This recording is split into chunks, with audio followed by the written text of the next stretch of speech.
His Excellency the President, Shri Pranab Mukherjee, the Vice President, the Honorable Shri Hamid Ansari, the Prime Minister, the Honorable Shri Narendra Modi ji, the Speaker of the Lok Sabha, the Honorable Srimati Sumitra Mahajan, a former Prime Minister and senior leader of the country, Shri H.D. Devagowda ji, everyone from the members of the Council of Ministers to the ministers of the state governments, officials, members of Parliament, and other dignitaries assembled on this historic occasion. We have assembled today for an important moment in the journey of our great nation. We are in the process of making history with the launch of the Goods and Services Tax. At the midnight hour, we will be launching one of India's biggest and most ambitious tax and economic reforms in history. The GST may be a destination tax, but for India, it will begin altogether a new journey.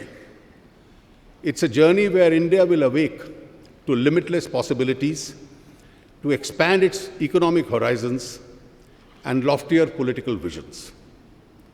The old India was economically fragmented.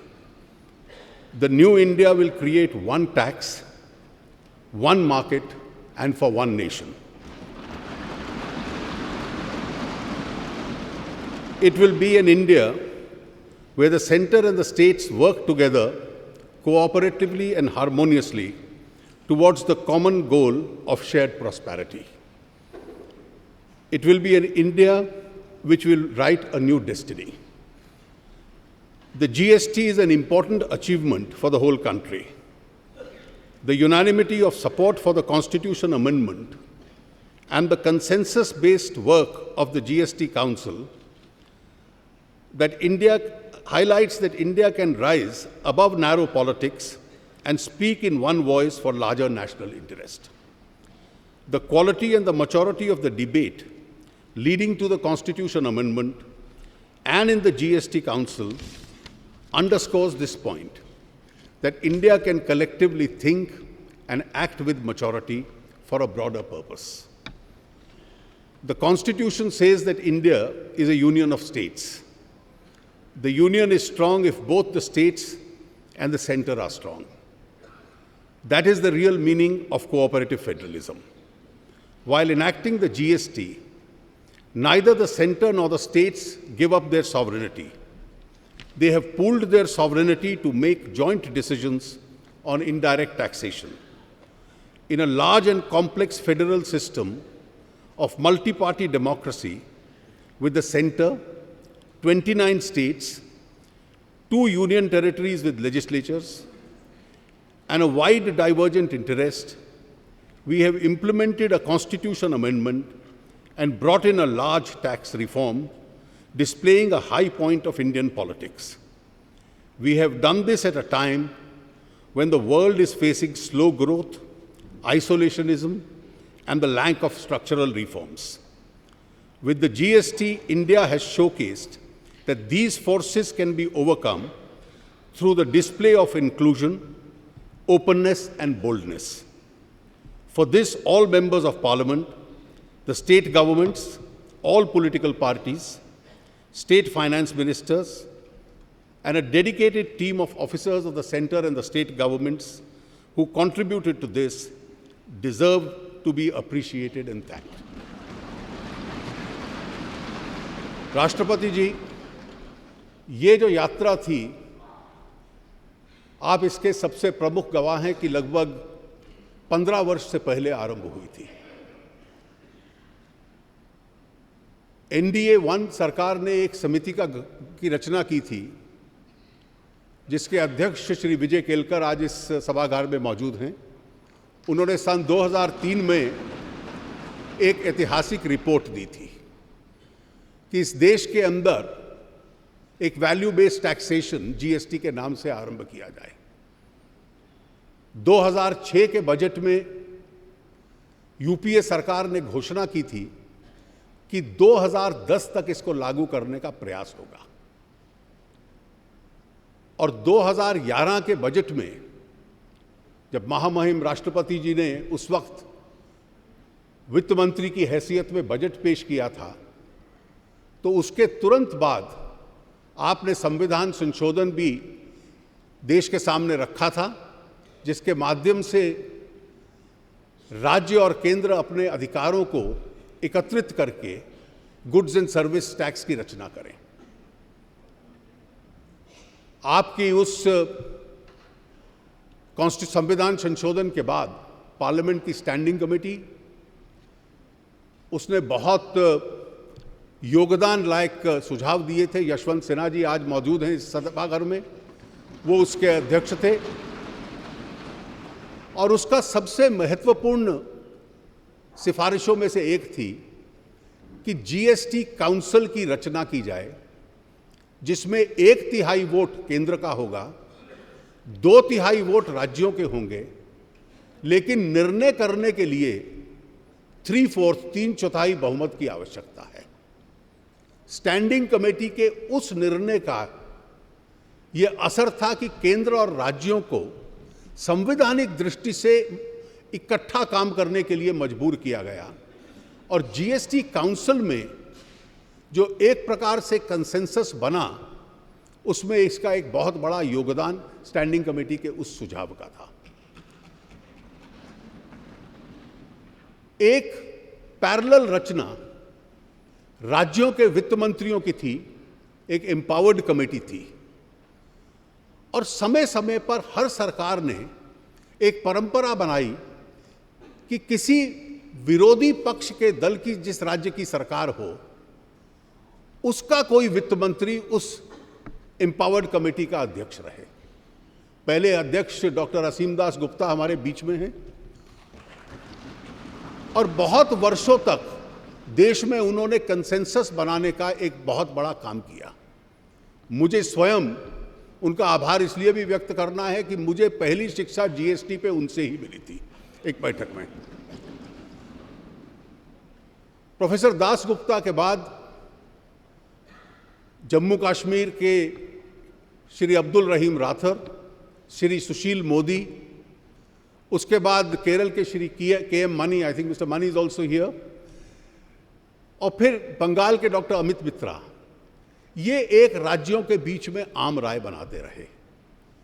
और इस पूरे इतिहास के बाद इस देश ने की राजनीति ने ऐसी एक मैच्योरिटी का एक उदाहरण पेश किया, जिसका सबसे बड़ा सबूत ये था कि संविधान संशोधन संसद के दोनों सदनों में सर्वमत से पास हुआ, जिससे जीएसटी काउंसिल की रचना हुई। उस रचना के बाद काउंसिल की पहली जिम्मेवारी थी कि केंद्र के लिए और राज्यों के लिए कानून बनाए। वो सभी कानून 5 केंद्र के लिए, 1 सभी राज्यों के लिए सर्वसम्मति से बने। संसद ने उसे सर्वसम्मति से पास किया, राज्यों ने एक मत से पास किया, और आज वो एक वास्तविकता के रूप में हमारे सामने आया है। जीएसटी काउंसिल 18 बार मिल चुकी है। कुछ बैठकें सुबह से शाम तक और 2-2, 3-3 दिन चलती हैं, और एक भी निर्णय पर वोट करवाने की आज तक आवश्यकता नहीं पड़ी। हर एक निर्णय सर्वसम्मति से हुआ, जिसमें अलग अलग राजनीतिक दलों के प्रतिनिधि थे, अलग अलग राज्य सरकारों के प्रतिनिधि थे, और एक मत से हर निर्णय उसमें हुआ। अभी तक 24 रेगुलेशंस बन चुके हैं। राज्य और केंद्र के अधिकार क्षेत्रों के बारे में बंटवारा क्या रहेगा, उस पर निर्णय हो चुका है। 1211 कमोडिटीज हैं जिस पे टैक्सेशन तय करना था। बिना मतभेद के, बिना किसी डिसेंट के एक एक कमोडिटी का टैक्स सर्वमत से तय हुआ। और उसके पीछे भी 2 सिद्धांत थे कि एक, आम और गरीब आदमी पर ज्यादा बोझ ना पड़े, रेवेन्यू न्यूट्रल रहे कि जितना राजस्व राज्य और केंद्र इकट्ठा करते हैं कम से कम वो बरकरार रहे, और जो मौजूदा टैक्सेशन ढांचा है उससे बहुत अधिक किसी के ऊपर बोझ ना पड़े। Principle of equivalence, revenue neutrality and know unnecessary burden on the weaker sections. और इसका स्वाभाविक एक लाभ हमारे देश को होने वाला है। आज की जो व्यवस्था थी उस व्यवस्था में राज्यों में और केंद्र में मिलाकर 17 ट्रांजैक्शन टैक्स हैं, 17 23 सेस हैं। उन सब को समाप्त कर दिया गया है और उनके स्थान पर केवल एक टैक्स रहेगा। उस हर टैक्स के लिए अलग रिटर्न जाता था, आज एक रिटर्न जाएगा। हर एक असेसी को अलग अलग टैक्सेशन अधिकारियों के साथ इंटरफेस करना पड़ता था, आज केवल उसको अपने सॉफ्टवेयर के साथ एक रिटर्न के माध्यम से इंटरफेस करना पड़ेगा और केवल सॉफ्टवेयर के ऊपर रजिस्ट्रेशन ले लेना, और उस रजिस्ट्रेशन के बाद हर महीने की 10 तारीख तक केवल एक फॉर्म भरना कंप्यूटर पे कि मेरी पिछले महीने की ट्रांजैक्शन क्या है उस पर डाल देना, और उसके माध्यम से टैक्स के ऊपर टैक्स न लगना। ये इसकी विशेषता है। पूरे देश के अंदर अलग अलग राज्यों में अलग अलग रेट और चुंगी नाकाओं के ऊपर ट्रकों की भीड़ वो समाप्त होगी, और एक प्रकार से सिंगल फ्लो गुड्स और सर्विसेज का पूरे देश के अंदर इसके बाद होगा। और इसका एक और लाभ है कि जो एक बार आपने टैक्स दे दिया इनपुट्स के ऊपर, आउटपुट के स्तर पे उसका आपको लाभ मिलने लगेगा। महंगाई के ऊपर भी लगाम लगेगी, टैक्स अवॉइडेंस कठिन होगा, रेट पहले की तुलना में कम होंगे, देश की जीडीपी को लाभ मिलेगा, और जो अधिक राज्यों को और केंद्र को साधन मिलेंगे वो इस देश के गरीब की सेवा करने के लिए उनको एक अवसर उपलब्ध होगा। राज्य ने, केंद्र ने, सभी राजनीतिक दलों ने, सभी सांसदों ने, सभी विधानसभाओं के सदस्यों ने, सभी राज्य सरकारों ने एक मत से इसमें कार्य किया है। यहाँ विशेष रूप से मैं सबका बहुत बहुत आभार व्यक्त करता हूँ।